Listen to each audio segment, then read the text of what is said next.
My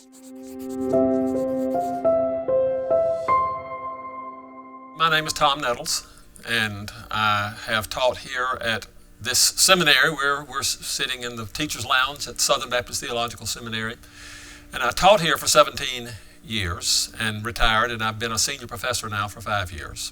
It's been a very rewarding experience overall. I became interested in Spurgeon when I was teaching at Southwestern and actually lecturing through Baptist history. And we would come to the part in English Baptist history where you deal with the downgrade controversy. And of course, I did some reading in Spurgeon at that time and saw the courage he had and saw the kind of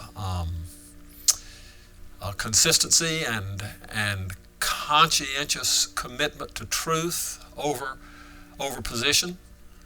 And so that's sort of introduced me to Spurgeon. Well, the title of the book is Living by Revealed Truth, and it's the life and pastoral theology of Charles Haddon Spurgeon. I came up with the title because I began to run across statements like that in the writings of Spurgeon. He said, I want everyone to know as much of revealed truth as they possibly can. And when he was dealing with the doctrine, the final thing would be not its pragmatic interest or things like that, though he did believe truth was always practically applicable. But it was revealed truth, that we don't have any option to reject revealed truth. So whether it was benevolent ministry, or whether it was controversy, or whether it was his preaching a ministry or evangelism, he was very insistent that it all be done on the basis of what God tells us, revealed truth. And that began to just settle in on my conscience about that, and I thought that was really the key to Spurgeon's ministry.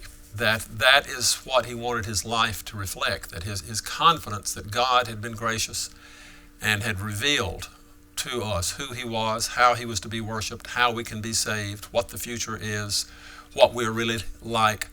And he found in revealed truth, and particularly in the doctrines of grace, his understanding of God. So that's what led to the title. The book is divided into different sections. It begins with mainly a biographical study, and then as issues come up within the biography. But eventually I move into more topical issues, what his preaching was like, what his evangelism was like, what his social ministry was like.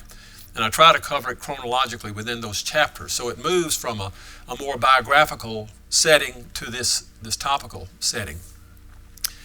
And I think that just because of the way Spurgeon was able to negotiate this concept of revealed truth into all these different ministries, that anyone who reads about how Spurgeon preached and how he did evangelism and how he did benevolent ministries and what his ecclesiology was like and all of this, you can read any of those chapters, and I think you can find things that will benefit your own thinking as to how to deal with these things that pastoral ministry always involves.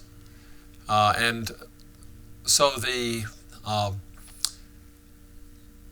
issue of conscience, I think, is another issue. There's a chapter on controversy, which culminates in the downgrade controversy, and how Spurgeon saw the absolute necessity of a minister of the Word of God being a man of conscience. Unless his conscience was convinced by something that was in the Word of God, then he could not participate. And that's one of the things that I think is a big lesson in the entire book and in Spurgeon's life, which we need so clearly in every generation, but particularly in our generation when there's so many challenges to cause us to compromise or to place our focus on things that are not gospel-oriented, or to move toward someone else who's making a loud noise about we need to be involved in this, how that the issue of conscience as it is wedded to revealed truth must be the dominant factor in a pastor's life. And to see how Spurgeon teased that out throughout his ministry, I think would be a very encouraging and instructive aspect of the book.